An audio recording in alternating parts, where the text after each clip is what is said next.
اكتر موبايل اتطلب مني الفتره اللي فاتت دي في التعليقات كان موبايل من شركه اونر. الموبايل اللي هكلمك عنه النهارده من شركه اونر اسمه اونر 200، بس هكلمك عن موبايلين اللي هم في الاخر موبايل واحد بنسبه 85%. هكلمك عن اونر 200 واونر 200 برو. يلا ندخل في الفيديو عشان ما اطولش عليه. تعالى. زي ما احنا متعودين دايما احنا اول حاجه بنتكلم عليها الشاشات، وهكلمك عن شاشه الموبايلين الاونر 200 برو والاونر 200 العادي. تعال ابتدي معاك الاول بتكوين شاشه الاونر 200 برو، وتقريبا بنسبه 99% الشاشتين واحد، فما تشغلش بالك. اول حاجه بتيجي في تكوين الشاشتين ان الشاشتين بيجوا من اموليد 1 بليون كلر، يعني 1 مليار لون، 120 هرتز، والاثنين بيجوا 4000 نيتس. بيبتدي معاك الاضاءه بتاعت الموبايل من 1000 نيتس ل 4000 نيتس، يعني انت بتتكلم في موبايل من تاني اعلى نيتس واضاءه في العالم، سواء ده او ده. مساحه شاشه الاونر ال 200 بتيجي 6.7 بوصه، اما الاونر 200 برو بتيجي 6.78 بوصه، يعني فرق الكبر بين ده وده حوالي ملي او 2 ملي، مش الفرق الملحوظ، انما تكوين الشاشتين واحد بالظبط، والاتنين بتيجي الفينجر برينت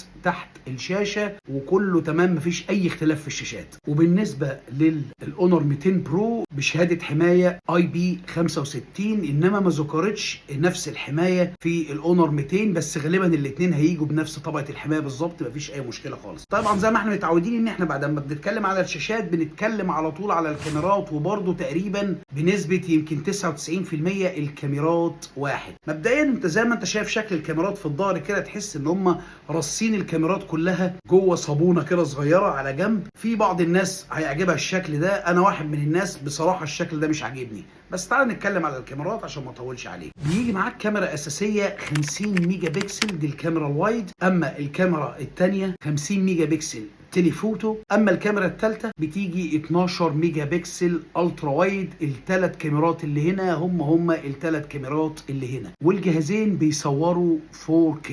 اما بالنسبه للكاميرا الاماميه فهنا عندك اختلاف، هيبقى الاختلاف معاك في البرو، لانه بيجي في الكاميرا الاماميه دول كاميرتين في الكاميرا الاماميه، كاميرا اساسيه 50 ميجا بكسل وكاميرا ثانيه 2 ميجا بكسل. اما الاونر 200 العادي مش البرو بيجي بكاميرا اماميه واحده بس 50 ميجا بكسل. ومن الجميل اللي هيعجبك في الموبايلين دول ان الكاميرتين في الموبايلين دول في الامامي سواء ده او الموديل ده بيصوروا 4K. وبعد ما بنتكلم على الشاشات وبنتكلم على الكاميرات دايما بنتكلم بعد كده على الميموري والرامات، بعد كده بنخش على العمالقه اللي بتتحكم في ده كله الا وهو البروسيسور. خلينا نبدا معاك برصه الميموري والرامات. نبتدي الاول بالعملاق الاونر 200 برو. الاونر 200 برو يا صديقي بيجي اربع نسخ: 12 جيجا رام 256، 12 جيجا رام 512، 16 جيجا رام 512، 16 جيجا رام 1 تيرا بايت، وده كان بالنسبه للاونر 200 برو.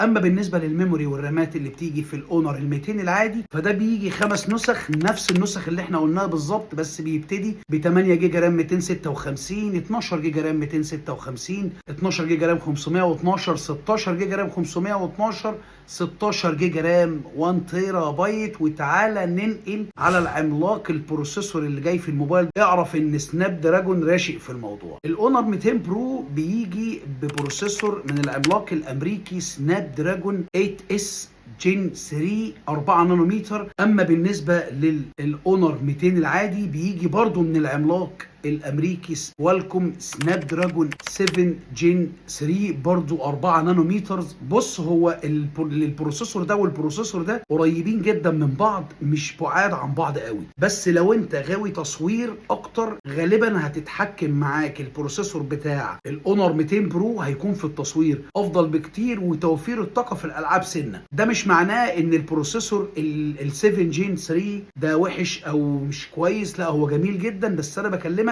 في حاجات ممكن تكون بالنسبه لناس تفاهات، بالنسبه لناس تانية هي فاهمه هي عايزه ايه كويس، والموبايل ده هيفرق معاهم جامد في البروسيسور ده. وطبعا الاثنين بيجوا بساوند سيستم سبيكر ستيريو، صوت عالي جدا ونقي جدا. اما بالنسبه للبطاريات، والبطاريات في التليفونين دول جامدين جدا. البطاريتين اللي في التليفونين نفس البطاريه، ده 5200 امبير وده 5200 امبير، وكل موبايل بينزل بشاحن 100 واط بيشحن من 0 ل 100% في حوالي 41 41 دقيقة، وممكن يشحن لك من 0 ل 57% في حوالي 18 دقيقة أو 20 دقيقة. فأنت كده معاك بطارية قوية، معاك بروسيسور موفر للطاقة اوريدي، فيبقى حلو قوي معاك. تاني حاجة، أنت معاك شاحن، مجرد ما الموبايل يقول لك الحقني أنا هفصل شحن في تلت ساعة وأنت قاعد على ما تشرب فنجان قهوة، كمل شغلك وقضي يومك.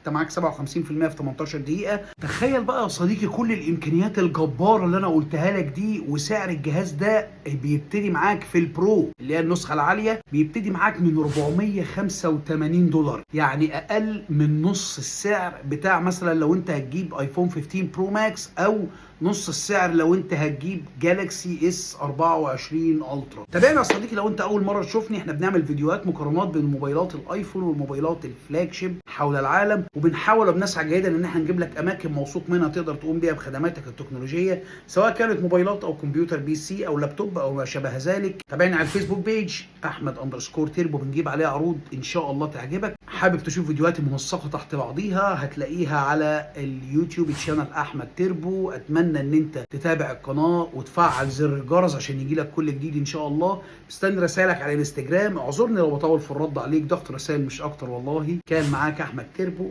سلام عليكم.